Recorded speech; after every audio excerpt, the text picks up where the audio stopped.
welcome to this series of interviews conducted with Euro members during this very strange time we are all living through at the moment. I am just going to introduce you to Alistair Murray. He is Managing Director of Relocation Support Services UK. And just to let you know, this interview was first recorded on Monday the 23rd of March, and since then time has moved on a lot in the UK. We are under quarantine now with restrictions on movement. So just bear in mind that as we do these interviews, with the times changing as rapidly as they are, they do quickly need to be updated. So we will be doing that with our speakers over the coming weeks. Anyway, over to Alistair. Welcome back to this series of interviews with Euro members all over the world. As you probably know, we are really encouraging communication between ourselves as we navigate these extraordinary weeks and times that we're in at the moment. I'd like to introduce you to Alastair Murray RSS, based in the UK. Alastair is also a board member of Euro and was very instrumental last week in the decisions that we all had to make about how Euro is going forward, but particularly the postponement of Seville. So Alastair, thank you for all your sage advice on that topic. Thank you very much. So tell me, first of all, what's the state of play? How are things in the UK at the moment? How are things in the UK? It's a big question. I think right now, probably not for the first time in our recent history, we maybe aren't the United Kingdom. I think we have kind of two schools of thought at the moment, because the government is very much taking the approach of advising people what to do. They're not necessarily telling people, they're advising. And we have a group of people who are listening really closely to that advice and following it to the letter. So, yeah, me too. So we are told that when we do go outside, social distancing is really important. So everyone now should know exactly what that means and how that works in practice. So you do find yourself crossing the road when you're seeing people, when you're out and about. You do try and keep yourself to yourself. Definitely try and avoid supermarkets. Others kind of listening to the advice, but maybe not quite so closely. So I'd say there are a group of people in the UK who are flouting that advice and are actually seeing this as a chance to go to the seaside and go to the beach and enjoy the sunshine for a change. So we have kind of two schools of thought, which is a worry, obviously, for most of us. So slowly over time, the government are getting a little stricter and saying, you must listen to this advice. But I think we're almost at the point where it stops becoming advisory and we're just told exactly what to do. So these measures are slowly coming into play each day. So Friday was the last day that schools were open. So vast majority of children now are at home, mine included. There are the children of key workers who are still going into school. So we don't want to take people away from hospitals because the parents need to get to work. So key workers are still sending their children to school. There's been a little bit of discussion around the definition of a key worker because things like the provision of food, the supply chain, internet providers, all these things that we need, lots of those people for society at the moment are key workers, and so therefore they need to send their children to school in order for us to get through this. So it's not that every child is at home, but lots are, and that came into act on Friday. Plus, we were also told that the high risk category of people that is just not just the over 70s, but anyone that's pregnant and anyone with an underlying health condition now needs to stay at home. So they've been told quite specifically 12 weeks is the time frame to stay at home, and there are very few exceptions as to why you can leave the house. So slowly over time, we're seeing more and more measures coming in to reduce social contact. We haven't taken the step of going immediately to lockdown, everyone staying in their homes. It is, like I say, the government taking an advisory approach and insisting that there's scientific evidence to suggest that's best for our country. And we're currently seeing how that works in practice. So I think in London, for example, they're running a reduced tube line, but therefore the tubes that are running are really busy. So it's impossible, I think, at the moment, for those people that do need to travel during rush hour on the tube in London. I've seen pictures online of the tubes being full. So social distancing isn't possible. So the next big announcement is probably only a day or two away, where the measures are a little bit stricter. So it's a daily update where we all kind of gather around the TV and listen to what the Prime Minister says next in order to find out what's going to happen. Yeah, it is very interesting at the moment being here, and it's very interesting the government's approach to this. Just so that for anybody watching and listening, an impact, interestingly, that our IT guys told me about. The reason that some of the time the picture froze or broke up a bit is because the demands on the domestic internet networks are so high now, with all the children being at school, that we are seeing a slight deterioration in how well our internet works. So apologies for that, but it's something I'm sure the government is working on. Apparently, the BT engineers are trying to route bandwidth out of businesses. Did you hear this? Yeah. Yeah, no, absolutely. Yeah, exactly, because so many people are now working from home. Correct. So we do. Right now, I have 2 children who are online, all day, learning online. Yeah. Yeah. So there is, you multiply that by the population of the country, it's a massive difference to the way we're all working, we're all getting by. So yeah, absolutely. It is. So when you implemented your business continuity, well, first of all, when did you implement your business continuity plan, and how did that go? Okay, so we have had a fair amount of warning that we've known what's coming. We have seen what's been happening in other countries, so we've had a chance to slowly prepare over the last month or two.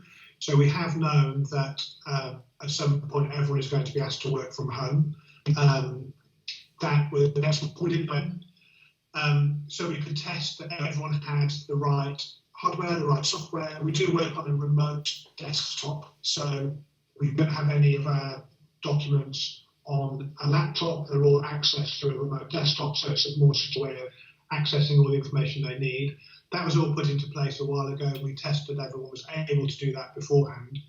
And then looked at all the different critical tasks within the business to make sure they could still function individually by people at home, just so that service delivery isn't interrupted at all. So the interruption to all the critical factors within our business are impacted, but the one we want to obviously minimise is the thing that our clients and our assignees see.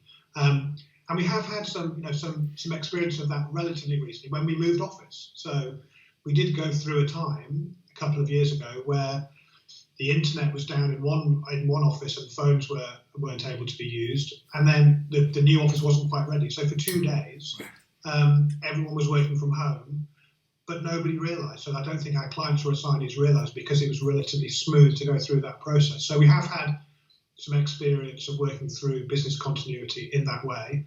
And of course, Dom, I'm bound to say, you're a Quality Seal member, so we review our business continuity plan all the time and look at it in practice. So it actually works smoothly. From an operational and logistical point of view, it works smoothly.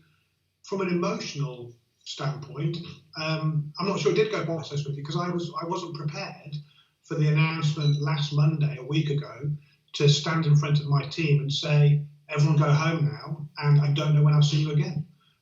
So that was difficult. Just emotionally, that was difficult, because nobody knows when we'll be back in the office, and the camaraderie and the atmosphere within the office is amazing. So when we talked leading up to this point about, does anybody want to work from home on a voluntary basis just to get used to it, to test how you work, to make sure your home office is as you need to, not many people did. They'd rather be in the office, talking to their friends, working with their friends, interacting with people. And actually, most of our team said, we know this is coming. We know we're going to have to work from home for a length of time.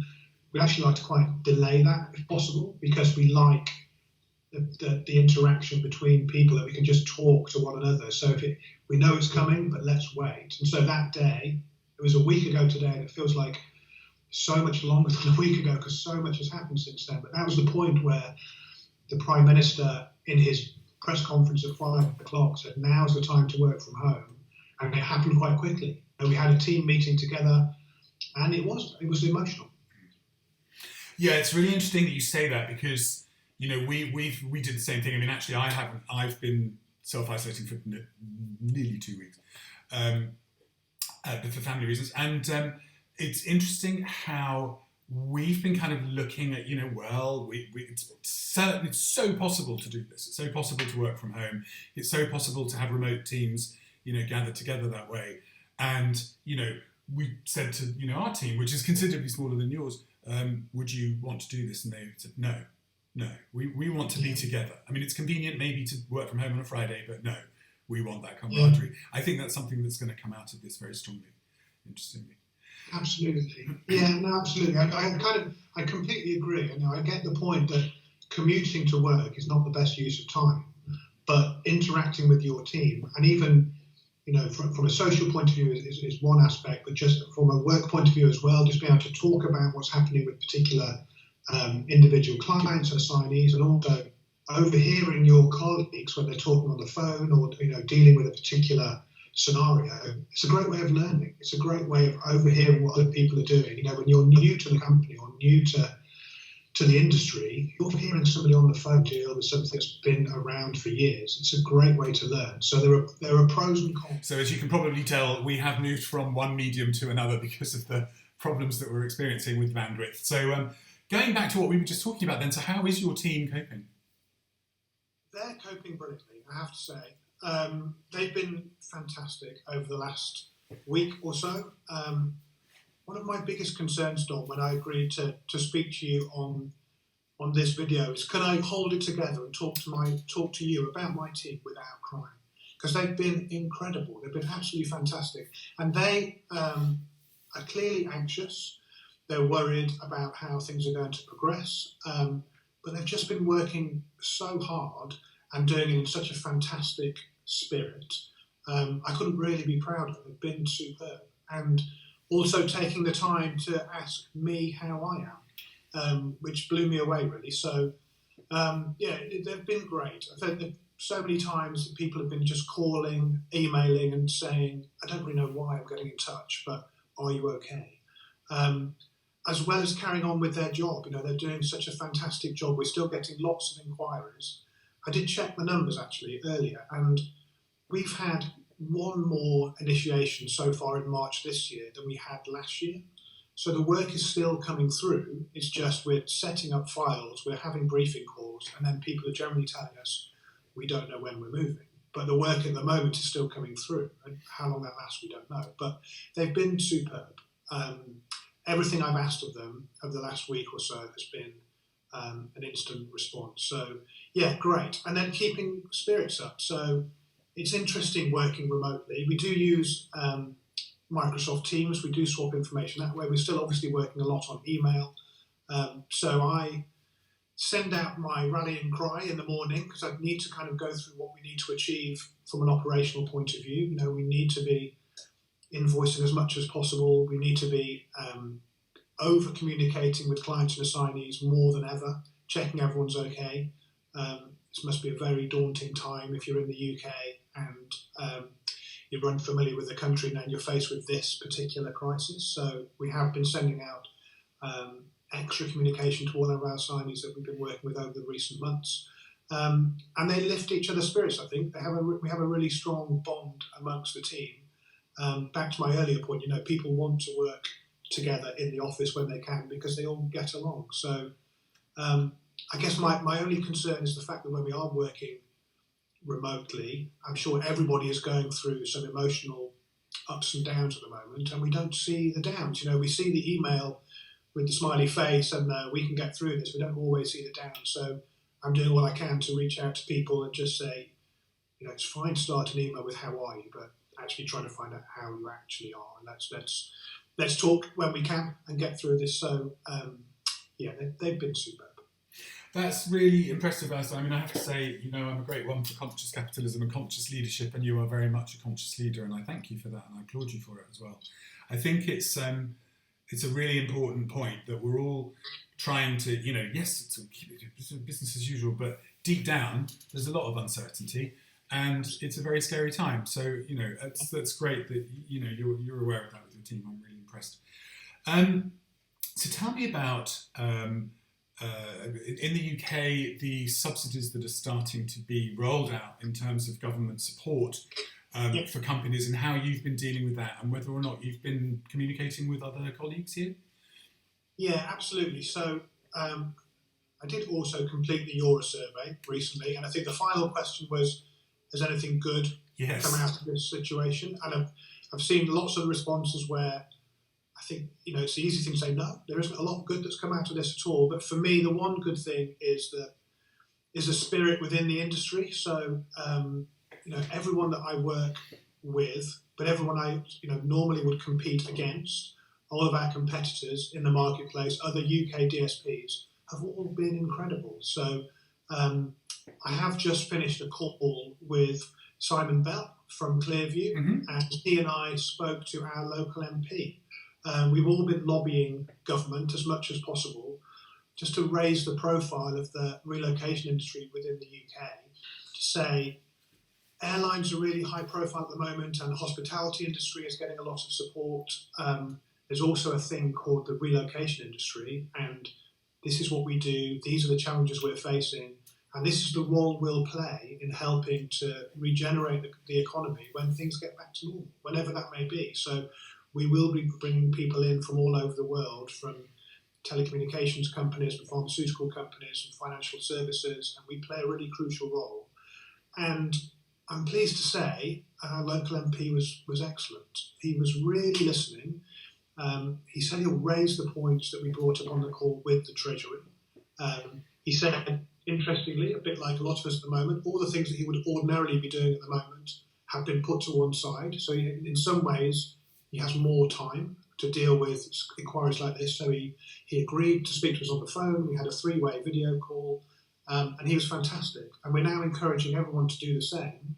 So where our office is based in Maidenhead, our local MP is Theresa May, who is the ex-Prime Minister. So we've emailed her, and I've asked the team to do that as well, because they live in her constituency. And one of our guys, Julia, has had a reply. Julia Green has had a reply from Theresa May's PA to say, Mrs May is aware of your inquiry, she'll raise it with the relevant minister, and she'll come back to you. So we are making progress. We are actually getting in front of government to say, this is our industry, this is how it works, and these are our challenges. Because I think the amount of support that the government has given in the last week has been fantastic. In terms of deferring tax payments, we're all now able to have a holiday of paying our VAT. When we have to pay, that's still to be decided, but that's instantly fantastic for cash flow. Other schemes are being put in place around job retention. So that was only announced on Friday. And again, with all these things, you kind of hear the initial detail and think, that's such a relief, that sounds great. Things are looking up. I think we can definitely get through this, because the government realise the last thing they need are for so many people to be made redundant in different industries. They want people to stay in work and still have a job to help grow the economy when this is over. So that was a massive relief on Friday. We then looked at the detail over the weekend, and various different parties kind of swapping notes and thinking, actually, is this applicable to the way we work? And can we get some sort of clearer detail on how it'll work practically? So you think maybe it's not for us, and you have that emotional dip, and you think, actually, no, I think we can. I think we can use this to our benefit. So the government have been superb. They've been really, really good. I think they are, like I say, everyone crowds around the TV, I think, really, at 5 o'clock to hear what's happening next. But the measures they put in place so far, whether it's a job retention scheme, business interruption scheme, so loans are available, which may be administered through the banks, deferring tax payments, have all been excellent and all really, really helped. So every time we get new information, I'm kind of plugging that into our cash forecasts and seeing how that works in terms of delaying certain payments and getting government subsidies. and it's making a huge difference. I think as our local MP just said on the previous call, the difficulty for all of us is knowing when this is going to be over. That's the question that nobody can answer. But if we get a clear understanding of what may be in place for companies such as ours when it comes to an end, that's incredibly reassuring. So we did talk a little bit about the fact that, unlike in the hospitality industry, say if we take the 1st of August as an example, maybe later, but if things start to get back to normal on the 1st of August, then in our industry we'll start to receive new initiations, but they may take 2 months to actually to operate and to manage, and then from 2 months later, from that 2 month point, we'll then be invoicing those jobs, and it'll take maybe 30 days, 45 days, 60 days to actually receive the cash. So unlike a restaurant, theatre who receive that cash immediately, we have an additional time lag in receiving our cash. So although we have money coming into the business right now, and we will have for the next couple of months of all the different files that we've invoiced, when things get back to normal, we'll be delayed in cash flow terms. So the fact that we could raise that with our local MP and explain the challenges within our industry, and you could see he was taking notes, he was listening intently, and he was saying, I take it that this is going to be the case in other industries too, but was really nodding at the point where we were saying, we're going to help, our industry is going to help to regenerate, rejuvenate the economy when people are able to travel again. So we play a crucial role, and it's just raising our profile, I think. So yeah, and that's very encouraging. I think that, like I said, so far in the last week, the government have been superb. I am incredibly impressed with your proactivity on this, and taking it to that governmental level is impressive. And I think it's something that, I know we're talking again on Thursday, if we can figure out some sort of strategy where we can give some advice to other Euro members as to how they can, replicate that within, that would be awesome, because this is. I feel slightly that, obviously I was talking to Dima yesterday, and they're on a very different part of the curve in Asia than we are in China, but we're still slightly in that caught in the headlights phase right now, and it seems terribly unreal, and that's incredibly pragmatic action that you've taken. I'm impressed. Alistair, I've taken enough of your time, and I'm so grateful for everything that you've told me. I do apologise again to people watching for the poor video at the beginning, but the message was strong, and that's what really counts. I would love to reconvene in a couple of weeks' time, figure out where we are down the line then. We'll all know a lot more. But thank you so much for bringing that very important piece of information to us. I mean, everything that you said about updating us with the UK, but particularly with what you've been doing on a governmental level. I'm very grateful. Thank you so much. Great to talk as always. Speak to you soon. Bye bye.